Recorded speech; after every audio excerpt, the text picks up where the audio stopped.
what are the couple of big disruptions that you have seen in this sector for last couple of decades? What I've seen in last 18 to 20 years that has changed a bit.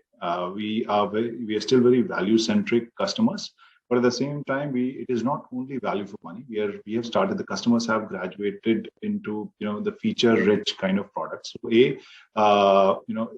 one of the biggest aspect which has changed is the kind of features which most of the cars have started offering. Second thing which change, I guess, after features would be, I can say, is technology, the way connected cars. And third thing, which was big as far as I can say, which I've seen in maybe last 2 to 3 years, also because of marketing efforts, is safety. The way Indian customers have started talking about crash test rating. Recently, I met one guy at the airport, and he recognized me, and first thing he asked me that why not all the car companies are giving 5-star rating cars. So that is the kind of mentality we are seeing right now. Even in the value segment, affordable car segment, customers are looking at safety. And right now, obviously, the biggest change, I would say, in mindset is about the EVs. Now, Indian customers have started. Not only customers, even the manufacturers, they are kind of surprised if I talk about Tata Motors. So the adoption or the receptivity for EVs is something which I guess is one of the biggest. We are going through that phase when customers are looking at EVs in a much more favorable manner. How real is this conversation around EVs? The conversation is happening at, I think, 3 levels right now. Not 2, 3 levels. One is obviously the awareness. Because of WhatsApp, because of social media, because of YouTube, the customer is aware. Whatever is happening globally, we are aware. Most of the companies have announced their EV timelines, deadlines, when they will stop producing petrol cars, diesel cars. Indian customers know. Second thing which Indian customers are looking at is value. For them, it is a commute. They're not worried about, or maybe they're not aware, or they're not so concerned about the environment. So they are only looking at commute and what makes better sense budget-wise or economically.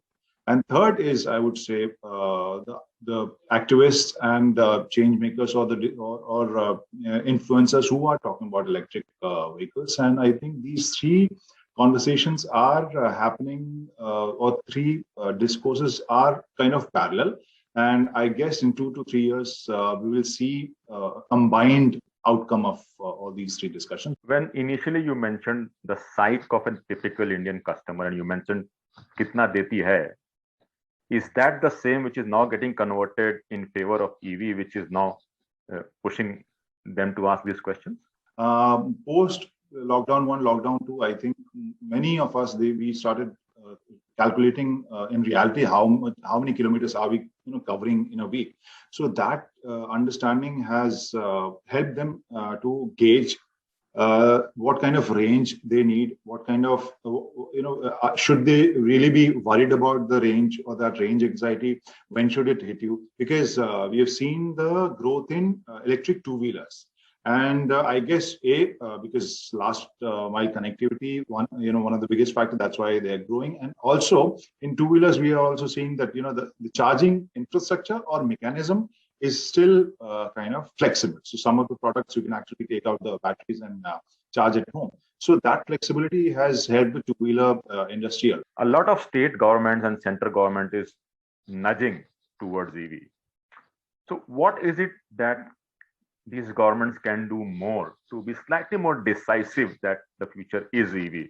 Past also, we need a holistic national level blueprint, because I'll give you my example. I'm pretty confused while answering my viewers' questions in case they ask which electric vehicle they should go for, and I need to ask them you need to look at your state's subsidy and your state's EV policy and stuff. For me it is not very clear cut, and I'm sure this is the same scenario with customers also. And at the same time, we also need all the state governments, because as we discuss, as I mentioned, in metros or big cities, we are discussing about electric vehicles, and many states, they are not so sincere, they are not so serious about the electrification of mobility. Again, national policy, I think everyone on the same page, and state governments, they need to be more sincere and cohesive as far as EV framework and policies are concerned. So I think that part is taken care of. Only thing what we need to do, or the governments we need to do, is provide charging infrastructure properly. Why are not the big three in the two-wheeler manufacturing not coming up with a very robust EV product? So one is that any insight, and do you think that is going to change in short term? I mean, in EV, electric two-wheelers, you remember last, maybe 5-7 years ago, there's so many fly-by-night operators, and they just destroyed the whole trust factor in two-wheelers, electric two-wheelers. And that is the reason why these manufacturers are extra cautious so that they don't get bad publicity and bad rep. Product from traditional manufacturer, they are priced a bit higher. So that becomes a big challenge for them to justify. We have still not seen a massive uptake of vehicles with swapping facility. Any reasons why? Right now, it is still at a very initial stage where all the manufacturers have finalized their products, I guess. So the moment that becomes mainstream, that moment it becomes mass market, then they might work on this model. Because right now, if I'm talking about my car, if I have an electric car, if I go for swapping, I will not trust that guy whether the battery which I'm getting is in good condition or not. It also because we don't have many batteries running around. So after a while, when it becomes mass, I think we have to, because that is I think that is one of the most important step if we want to do, because waiting to charge is something which is forbidding all the customers from going for electric vehicle. That is one of the biggest factors. So if we remove that factor, I think this will help the EV ecosystem a lot. What's the typical question that people would like to know from you when it comes to electric? This is the most basic question related to EVs, that range anxiety is there and the charging network. So in case, because the luxury car makers, they have their own setup. They are building their own network.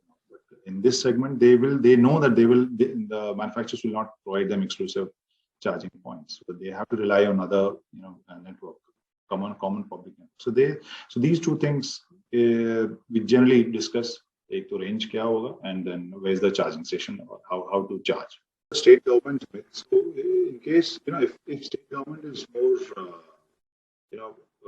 excited, or the intention is more aggressive, then what we can see, like for example, there are certain sectors, or there are certain routes which are like very common. So in those routes, if you provide, for example, if I want to go to Chandigarh, I should, if I have an electric vehicle, I shouldn't be thinking about this thing, because that is very common route. So many people go, or Delhi to Jaipur.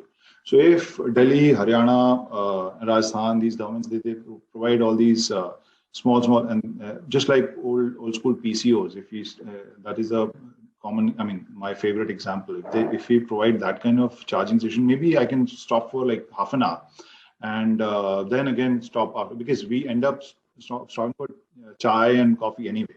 So even if we make multiple stops, it is as good as the ICE engines. What's your outlook of EV, let's say, in next 5 years? Do you think in the two-wheeler space, in next 5 years, we will see more electric vehicle registration, at least in big cities? That's one. And second, what are one or two most important things that can be done to kind of facilitate this transition? Answer your first question is, obviously I'm more optimistic. I think Indian customers are that way very rational and very brutal. So I understand that in coming 1 or 2 years, more and more customers are they going to look at the electric vehicles? I don't have any doubt. Then if you talk about few changes, I feel that as all the market leaders, both two-wheelers and four-wheelers, they need to be more aggressive. The governments, they have to